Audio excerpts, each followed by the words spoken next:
अस्सलाम वालेकुम students, I am Zahid Mahmood, आप लोगों का केमिस्ट्री टीचर।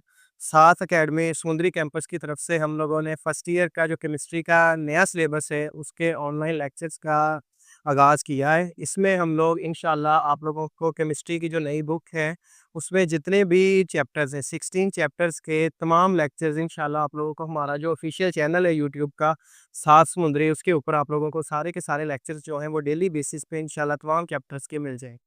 स्टूडेंट्स, आज हम लोगों ने अपनी जो पंजाब टेक्स्ट बुक की नई बुक आई है, उसका जो चैप्टर नंबर 2 है, उसको डिस्कस करना है। चैप्टर नंबर 2 है हमारे पास यहाँ पर, चैप्टर नंबर 2,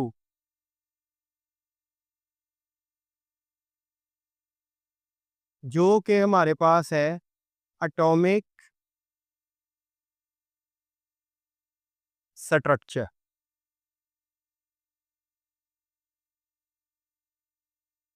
अब चैप्टर नंबर 2 को स्टार्ट करने की वजह क्या है? क्योंकि जो हमारी नई बुक है, उसका जो पहला चैप्टर है, वो है periodic table and periodic properties. और उसके बाद हमारे पास जो चैप्टर नंबर 3 है, चैप्टर नंबर 2 एटॉमिक स्ट्रक्चर है, चैप्टर नंबर 3 जो है वो केमिकल बॉन्डिंग है और चैप्टर नंबर 4 स्टोइकियोमेट्री है। ये चारों चैप्टर अगर हम लोगों ने करने हैं, तो उनको करने के लिए हमारे पास सबसे पहले ये जो एटॉमिक स्ट्रक्चर है, इसको हम लोगों को समझना पड़ेगा कि इसके अंदर जो इलेक्ट्रॉन, प्रोटॉन, न्यूट्रॉन है, इनका क्या हिसाब-किताब है। इसको अगर हम लोग डिस्कस करेंगे, तो फिर ही हम लोग इस काबिल होंगे कि हम लोग पहला चैप्टर कर सकें, तीसरा चैप्टर कर सकें और चैप्टर नंबर 4 कर सकें। अब एटॉमिक स्ट्रक्चर को करने से पहले इसमें मैं थोड़ा-सा इसकी हिस्ट्री में जाऊँगा कि सबसे पहले जो हमारे पास यहाँ पर ग्रीक फिलॉसफर्स का जो कांसेप्ट था एटम को लेकर, यहाँ पर ग्रीक फिलॉसफर्स का एटम को लेकर जो कांसेप्ट था हमारे पास, वो क्या था? यूनान के जो फलसफादान थे, उनका ये कहना था कि ये जो वर्ड एटम है, ये एटम जो है, ये क्या है? That is indivisible. इनडिविजिबल का मतलब क्या है? ऐसी चीज़ जो तक़सीम ना हो सके, उसको हम लोग नाम दे देते हैं इनडिविजिबल का। तो ग्रीक फिलॉसफर्स का ये कांसेप्ट था कि मैटर जो है उसको हम लोग छोटे-छोटे यूनिट्स में तक़सीम करते जाते हैं, हत्ता कि हमारे पास एक स्मॉल बेसिक यूनिट आ जाता है जो कि फर्दर तक़सीम नहीं हो सकता, उसको हम लोग नाम दे देते हैं एटम का। लेकिन जो मॉडर्न कांसेप्ट है, जो मॉडर्न रिसर्चेज़ है, हमारे पास स्टूडेंट्स, जो मॉडर्न रिसर्चेज़ हैं एटम को लेकर, वो क्या है? मॉडर्न रिसर्चेज़ हमारे पास ये है कि एटम जो है वो डिविजिबल है। Atom can be divided into more than 100 subatomic particles like electron, proton, neutron, hyperon, neutrino, antineutrino etcetera.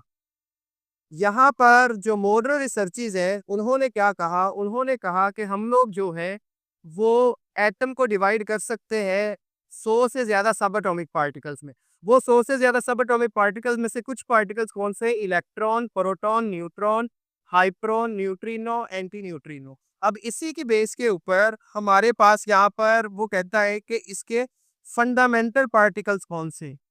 Fundamental particles, fundamental particles कौन-कौन से हैं? तो बच्चों, एटम के जो फंडामेंटल पार्टिकल्स हैं, वो हमारे पास है 3।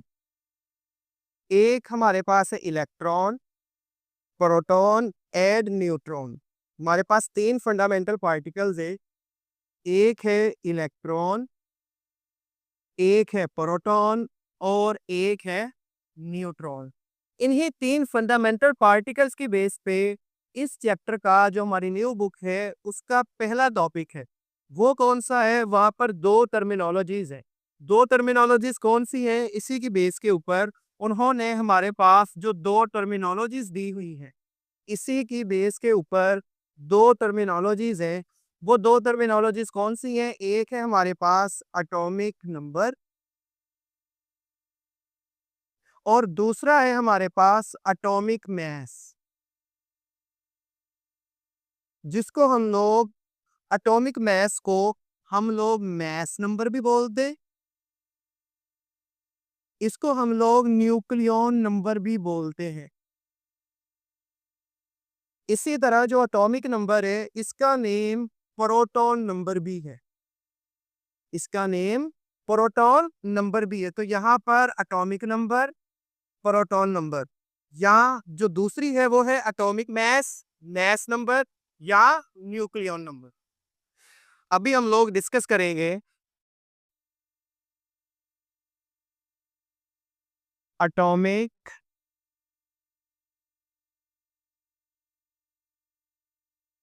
नंबर, जिसको हमारी बुक में उसने प्रोटॉन नंबर का भी नाम दिया है, proton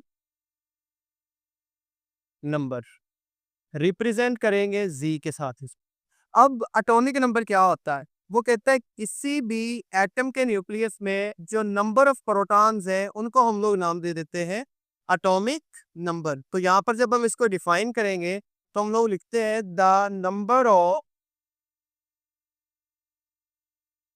number of protons in the nucleus of an atom is called atomic number or proton number. उसको हम लोग एटॉमिक नंबर या प्रोटॉन नंबर का नाम दे देते हैं। कि किसी भी एटम के न्यूक्लियस में जितने प्रोटॉन्स होंगे वो उसका क्या कहलाएगा? Atomic number. तो चूंकि इसमें हम लोग नंबर ऑफ प्रोटॉन्स को डिस्कस कर रहे हैं इसीलिए हम लोग इसको क्या नाम दे देते हैं? प्रोटॉन नंबर का। अब यहाँ पर जो यहाँ पर लाइन लिखी हुई है ये बहुत इंटरेस्टिंग है। वो कहता है इट इज डिनोटेड बाय जी। अब बच्चों 90% स्टूडेंट्स को ये नहीं पता होता कि ये जो एटॉमिक नंबर है इसके लिए हम लोगों ने लेटर जी का ही क्यों इस्तेमाल किया है, इसको जी के साथ क्यों शो करते हैं।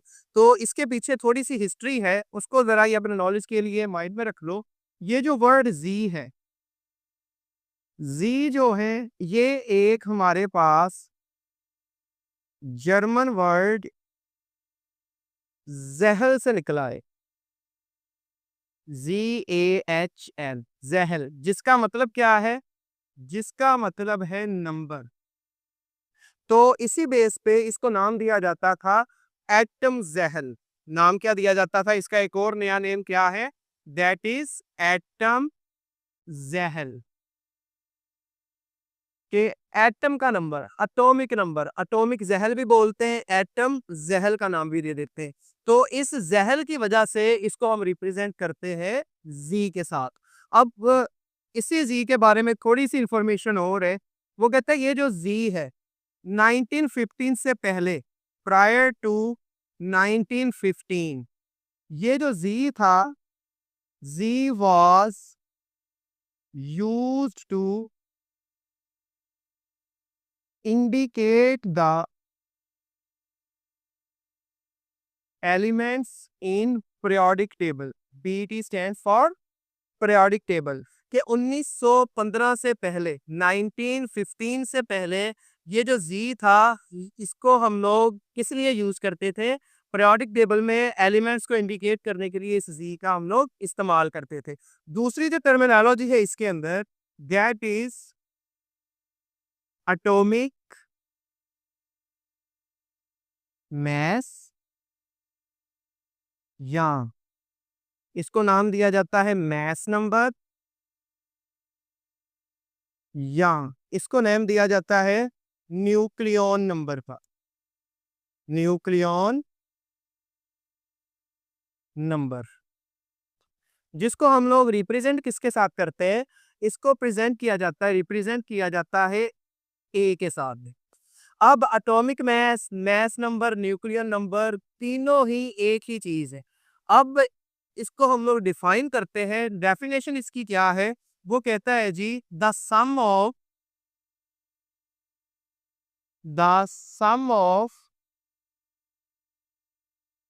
Number of protons and neutrons is called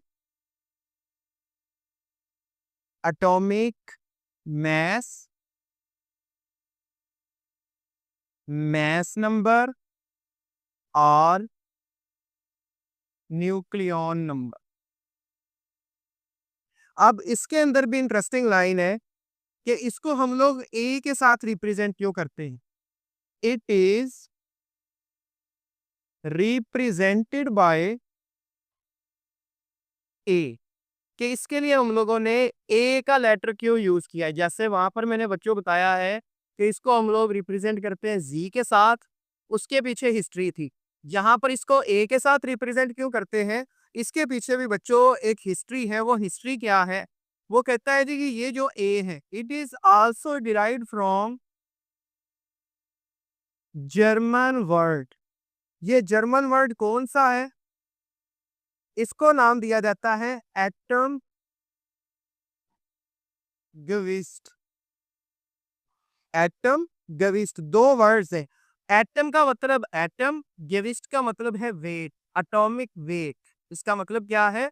इसका मतलब है आप लोगों के पास एटॉमिक वेट। इसलिए हम लोग इसको ए के साथ रिप्रेजेंट करते हैं, जबकि जो हमारे पास एटॉमिक नंबर है उसको हम लोग रिप्रेजेंट करते हैं जी के साथ। अब यहीं पर आप लोगों को कैसे पता चलेगा कि ये जो इसी टॉपिक के अंदर है atomic number, proton number, nuclear number and identity of an element. अब आइडेंटिटी ऑफ एन एलिमेंट क्या है? उसको हम लोग देखते हैं कि एक एलिमेंट को हम कैसे पहचानेंगे कि इसके अंदर प्रोटॉन कितने हैं, इसके अंदर न्यूट्रॉन कितने हैं, इसके अंदर इलेक्ट्रॉन कितने हैं। आइडेंटिटी ऑफ एन एलिमेंट जो है उसको अभी हम लोगों ने डिस्कस करना है। आइडेंटिटी में वो कहता है सपोज करो कि आप लोगों के पास ये है जी कोई भी एक्स एलिमेंट, ये मेरे पास कोई भी एलिमेंट है एक्स। अब इसके यहाँ पर हम लोग ए लिखते हैं, यहाँ पर बी। ये सपोज्ड है कि एक साइड पर हम लोगों ने ए लिख लिया है, एक साइड पे नीचे बॉटम में हम लोगों ने लिख लिया है बी। तो यहाँ पर बच्चों ये जो ए है, this A is basically atomic mass. Atomic mass, sum of number of protons and neutrons. नीचे जो B है, this is atomic number है। ये जो B है, ये क्या है? That is atomic number। तो यहाँ पर atomic mass, जिसको हम लोगों ने क्या बोला है? sum of proton plus sum of neutrons। इसके बाद एटॉमिक नंबर क्या है? That is number of protons. अब यहाँ पर हम लोगों ने एक बहुत इंपॉर्टेंट रिलेशनशिप डिस्कस करना है जो कि एमसीक्यूज के हवाले से भी बहुत इंपॉर्टेंट है। इसको बच्चों माइंड में रखना है। रिलेशनशिप बिटवीन ए एंड जी। ए और जी क्या है? ए जैसा कि बच्चों मैंने पहले आपको लेक्चर में बताया हुआ है, A is atomic mass, mass number या न्यूक्लियर नंबर। और जी क्या है? एटॉमिक नंबर या प्रोटॉन नंबर। इनका आपस में रिलेशनशिप क्या है? इनके रिलेशनशिप को उसने एक इक्वेशन बताई है, A is equal to Z plus N. ये वाली इक्वेशन उसने आपकी बुक पे मेंशन की हुई। यहाँ पर ए क्या है? That is atomic mass. Z क्या है? That is atomic number. N क्या है? Number of neutrons. तो एटॉमिक मास को हमने क्या बोला है? Sum of number of protons and number of neutrons. इस रिलेशनशिप से आप लोग कैलकुलेट कर सकते हो किसी भी एलिमेंट में मौजूद नंबर ऑफ इलेक्ट्रॉन्स, प्रोटॉन्स और न्यूट्रॉन्स। जैसे हमारी बुक के अंदर इसने एग्जांपल दी है, ये एक्सरसाइज एक उसने जो न्यू बुक है उसके अंदर उसने क्रिटिकल थिंकिंग के क्वेश्चंस ऐड कर दिए हैं। उसका जो पहला क्वेश्चन है वो क्या है? वो उसने एलिमेंट दिया है पोटाशियम 1939। वो कहता है जी बताओ इसके अंदर हमारे पास कितने प्रोटॉन है, कितने न्यूट्रॉन है और कितने इलेक्ट्रॉन है। अब इसको डिस्कस करने के लिए आप लोगों ने इस कंसेप्ट को माइंड में लेके आना है। जो ऊपर साइड पर है वो हमारे पास क्या है, atomic mass, sum of proton and neutrons. जो बॉटम पे है वो क्या है, वो है हमारे पास एटॉमिक नंबर। तो यहाँ पर अगर मैं बात करूं तो नंबर ऑफ इलेक्ट्रॉन्स इसके कितने, इसके अंदर जो नंबर ऑफ इलेक्ट्रॉन्स है, नंबर ऑफ इलेक्ट्रॉन्स कितने हैं इसके अंदर, नंबर ऑफ इलेक्ट्रॉन्स है 19। नंबर ऑफ प्रोटॉन्स कितने हैं, वो है 19। क्योंकि 19 यहाँ पर लिखा हुआ है, बॉटम में क्या है, एटॉमिक नंबर, जो कि बेसिकली क्या होते हैं, नंबर ऑफ प्रोटॉन्स। तो हमें पता है किसी भी न्यूट्रल एटम के अंदर जितने प्रोटॉन्स उतने ही इलेक्ट्रॉन्स। अब यहाँ से हम लोगों ने क्या निकालना है, यहाँ से हमने निकालने इसके नंबर ऑफ न्यूट्रॉन्स। तो न्यूट्रॉन्स निकालने, इसका मतलब 39 के अंदर 19 तो हमारे पास प्रोटॉन है, तो 39 माइनस 19, आंसर आपके पास कितना आ जाएगा, आंसर बच्चों आपके पास आ जाएगा 20। तो इसके अंदर नंबर ऑफ न्यूट्रॉन्स है 20। सिमिलरली एक दूसरा केस है, उसको मैं डिस्कस करता हूँ। मेरे पास है एल्यूमिनियम, एल्यूमिनियम होता है 1327। अब इस एल्यूमिनियम के अंदर बच्चों हमारे पास सेम उसी तरह बॉटम में क्या है, नंबर ऑफ प्रोटॉन्स, प्रोटॉन्स इसमें कितने, 13। अभी हमने बात दी है किसी भी न्यूट्रल एटम के अंदर जितने प्रोटॉन उतने ही इलेक्ट्रॉन। तो यहाँ पर इलेक्ट्रॉन कितने आ गए हैं, वो भी 13। अब ये ऊपर वाली चीज क्या है, sum of proton plus neutron, proton मुझे पता है 13 है, तो 27 माइनस 13, तो ये मेरे पास आंसर क्या आ जाएगा, मेरे पास आंसर आ जाएगा 14। मेरे पास आंसर क्या आ गया, 14। तो इसी रिलेशनशिप से अगर आपने नंबर ऑफ न्यूट्रॉन्स कैलकुलेट करने हैं, तो नंबर ऑफ न्यूट्रॉन्स को कैलकुलेट करने का फार्मूला आता है n is equal to a minus जी।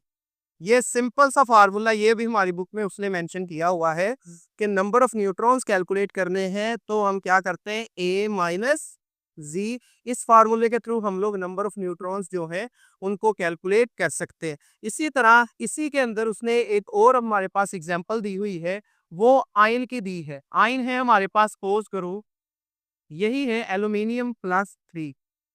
अब एल्यूमिनियम का एटॉमिक नंबर है 13, उसके ऊपर जो चार्ज है, चार्ज बच्चों उसने दे दिया है +3।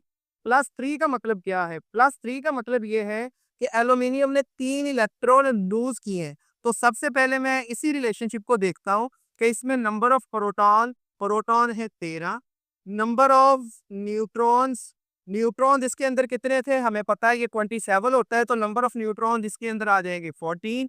अभी अगर हम लोगों ने इसमें देखना है कि एल्यूमिनियम के अंदर इलेक्ट्रॉन्स कितने, हमने इस साइन को देखना है। इलेक्ट्रॉन है हमारे पास, पहले होते थे 30, जो हमने इधर लिखे हैं, नंबर ऑफ इलेक्ट्रॉन्स 13। अब ये साइन देखना है, +3 है, +3 का मतलब क्या है, +3 का मतलब बच्चों ये है कि इसने 3 इलेक्ट्रॉन लूज किए हैं। तो -3 कर दोगे तो यहाँ पर इसके अंदर 10 आंसर आ जाएगा। तो 10 इलेक्ट्रॉन जिसका जो है वो राइट आंसर। ठीक है, इसी तरह अभी हम लोग देखेंगे ऑक्सीजन को। ऑक्सीजन हमारे पास होता है O8 माइनस 2, ये उसने एक आपकी बुक पे मेंशन किया हुआ है, O8 माइनस 2। -2 का मतलब क्या है कि इसने इलेक्ट्रॉन्स को एक्सेप्ट किया हुआ है। तो जब इसने इलेक्ट्रॉन्स को एक्सेप्ट किया है तो यहाँ पर हम लोग देखेंगे कि सबसे पहले इसमें नंबर ऑफ प्रोटॉन्स वो कितने हैं, 8। वो कौन डिसाइड करेगा, वो जो यहाँ पर बेस पे लिखा हुआ है। अब इसमें नंबर ऑफ न्यूट्रॉन्स कितने, हमें पता है O8 O16 होता है, तो यहाँ पर 16 है, तो इसका मतलब है 8 + 8, तो 8 ही इसके अंदर हमारे पास क्या है, न्यूट्रॉन्स है। अब इलेक्ट्रॉन्स की बारी जब आएगी तो इलेक्ट्रॉन्स में यहाँ पर हम क्या करेंगे, 8 इलेक्ट्रॉन तो इसमें हैं, लेकिन साथ में -2 लिखा हुआ है। तो -2 का मतलब क्या है कि इसने 2 इलेक्ट्रॉन हासिल किए, तो 10 इलेक्ट्रॉन इसके अंदर आ जाएंगे। तो ये उसने कुछ एग्जांपल्स दी है। इसी तरह उसने जो बच्चों आप लोगों ने खुद अब अटेम्प्ट करनी है वो कौन सी है, वो है हमारे पास सल्फर -2, फास्फोरस -3।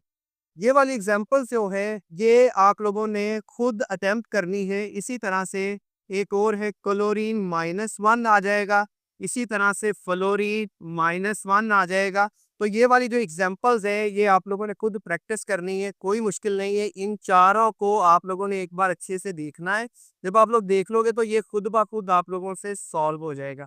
इसके बाद यहाँ पर जो उसने स्टार्ट लिया था इस चैप्टर का, वो उसने मोज़िले लॉ से लिया था।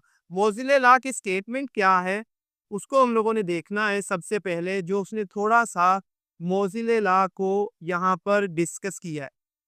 वो कहता है मोज़िले लॉ को सब 1913 के अंदर सबसे पहले प्रेज़ेंट किया गया। 1913 में मोज़िले ने इसको प्रेज़ेंट किया था। अब मोज़िले ने किया क्या था? इसने कहा कि जब हम लोग कैथोड रेज़ की बम्बार्डमेंट करवाते हैं डिफरेंट एलिमेंट्स के ऊपर, कैथोड रेज़ की डिफरेंट एलिमेंट्स के ऊपर जब हम लोग बम्बार्डमेंट करवाते हैं, तो कुछ स्पेसिफिक कैरेक्टरिस्टिक एक्स-रेज़ वहाँ पर प्रोड्यूस होना शुरू हो जाती हैं।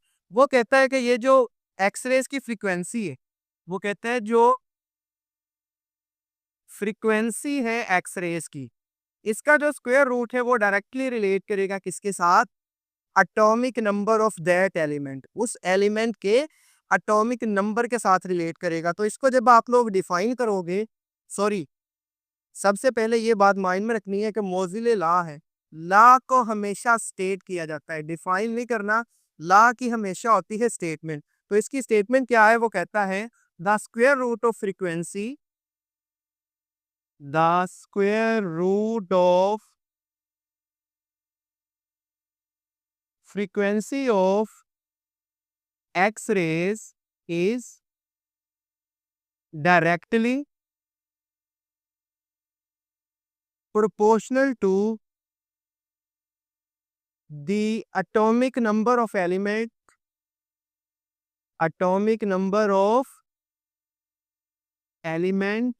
emitting it। ये बच्चों आप लोगों के पास मोज़िले लॉ की स्टेटमेंट है। ये था हमारा दूसरे चैप्टर का पहला आर्टिकल जो कि डिटेल में हम लोगों ने डिस्कस किया हुआ है। इसको अच्छे से आप लोगों ने समझना है। और अगर कोई किसी किस्म का आप लोगों का कोई क्वेश्चन है तो नीचे कमेंट्स में आप लोगों ने ज़रूर वो वाला क्वेश्चन जो है वो आप लोगों ने लिख देना है। इंशाल्लाह आपको उसका फ़ौरन ही जवाब भी मिल जाएगा। Take care. अल्लाह हाफ़िज़।